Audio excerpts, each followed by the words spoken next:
It could be said, life is movement, because succession of this movement is death. Movement and motion is the essence of existence, energy, and anything that involves traversing. Whether movement as it relates to our biology, physiology, or even down to a financial context, it reflects the condition, state, stock, success, and the survival of an entity. The chambers of our heart pump and circulate the life force energy from the top of our head to the bottom of our feet. As it contracts and relaxes, it finds a rhythm. We call this movement and flow a beat. A business in the same way aims to see movement in the form of products and produce, a flow of cash and footfall, and of custom. Markets aim to predict the movement in order to profit from the trade. Every system on and outside of Earth is an ebb and flow of movement, exchange, and transference. Our ancestors will be able to attest to the fact that in its fundamental form, movement is survival, and the understanding that our unique design operates as a vehicle to experience life, to push and traverse along the terra firma, to procreate, protect, produce, and express.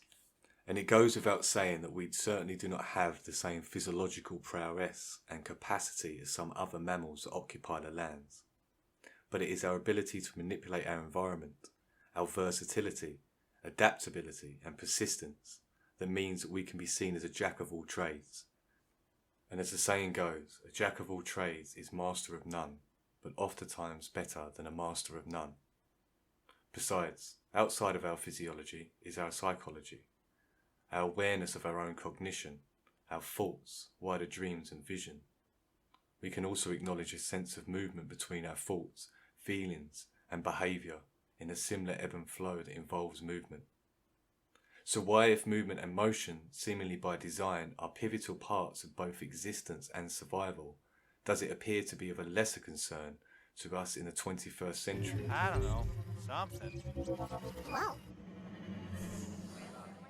It's no surprise that the advancement of technology and materialism has slowly led to a change in collective and individual self-perception and worldview.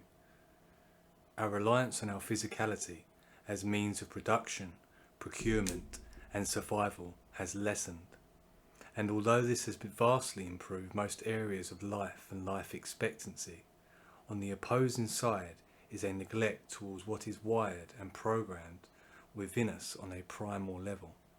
Avoidance of discomfort, over-focus on consumption as opposed to creation, short-term pay over long-term reward.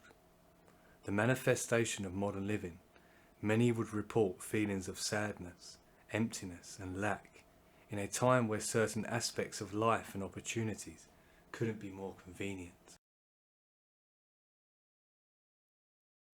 The Triad of Fitness are the components that comprise our personal health and well-being, but it is also a determinant of our personal success, survival, vigour, vitality, fulfillment, and, want of a better phrase, happiness. Each portion of the triad are as vital as each other and are interconnected so that imbalances within one section can lead to disruption or distress in some form.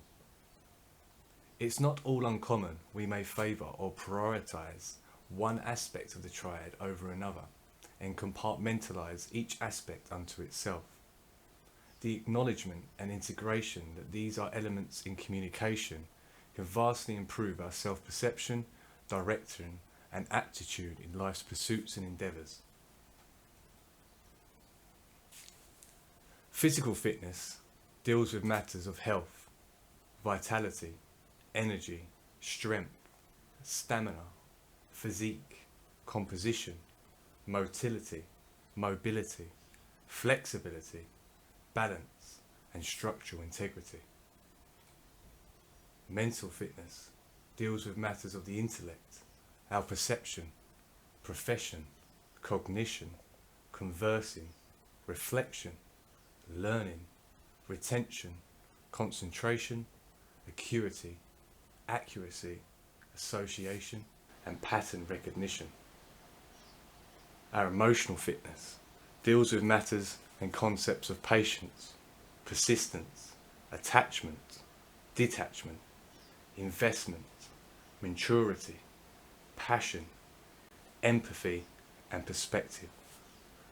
You could also say that when stress or distress comes in the form of a stimuli or an event, take for example our physical health, a physical disease or a physical injury, takes its toll not only on our physical health but also in our mental health, and sustained over time also our emotional capacity and health too.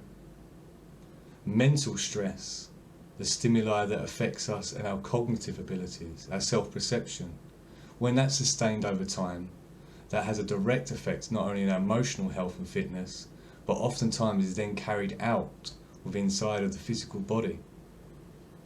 But when we understand that these are things that are connected, and what gives this structure is equal portions of the triad working in unison, then we may have a better operational understanding of what our personal fitness really details. In the modern world, we may prioritise our mental fitness more so than we do our emotional fitness.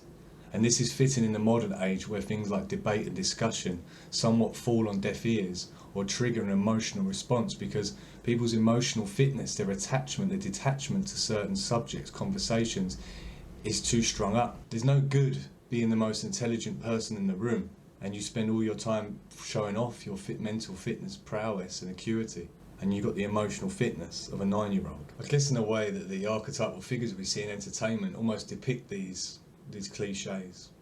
The idea that someone who really prioritises physical fitness in the movies may be referred to as a jock or a meathead, that they have no mental fitness or emotional fitness and their priority is only of the physical health. Boffins or nerds, or every science professor you have seen depicted in movies and entertainment often carries a very slender, very skinny, or sometimes even a large frame. We watch reality TV for the complete lack of emotional fitness and the fact that any moment there will be some emotional debacle breaking through, explosive emotional diarrhea.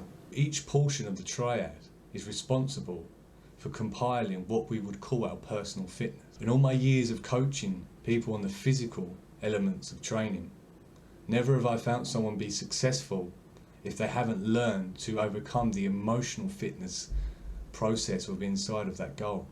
It's your emotional fitness that will determine whether you will follow through when every stimulus that you are feeling is saying to you, no, don't do it, I can't do it. You cannot separate one from the other without it collapsing onto itself. So building a battle plan and a regime, a fitness regime that not only looks at one aspect of the triad, not only just a workout routine, but the ritual of the mental aspect and the intensity that's brought through from the emotional aspect.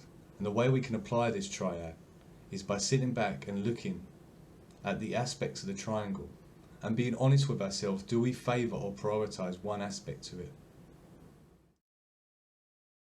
Life is movement, so as humans it's only natural we seek motion, gain and progress in whatever we are pursuing and taking part in. The aim of the video was to offer a perspective on a term we hear frequently used, personal fitness and well-being. It's been hijacked and misrepresented in the modern age of technology, and with that does the access to self-knowledge. We are by design programmed to be a part of movement, as much as movement and motion is a part of us. Some of the words and expressions we use to describe our negative feelings or thoughts also have their relationship with movement and motion. Feeling lost, feeling down, strained and stagnant. We aspire to see movement because it affirms an endeavour or prospect bears fruit and has longevity. The formation of the triad has been used for centuries as a symbol depicting a union, trinity and connectedness. Using this concept as it pertains to personal fitness, we increase our chances of taking an accountable, empowered and emboldened approach to our own well-being that sees movement and progress no matter how incremental.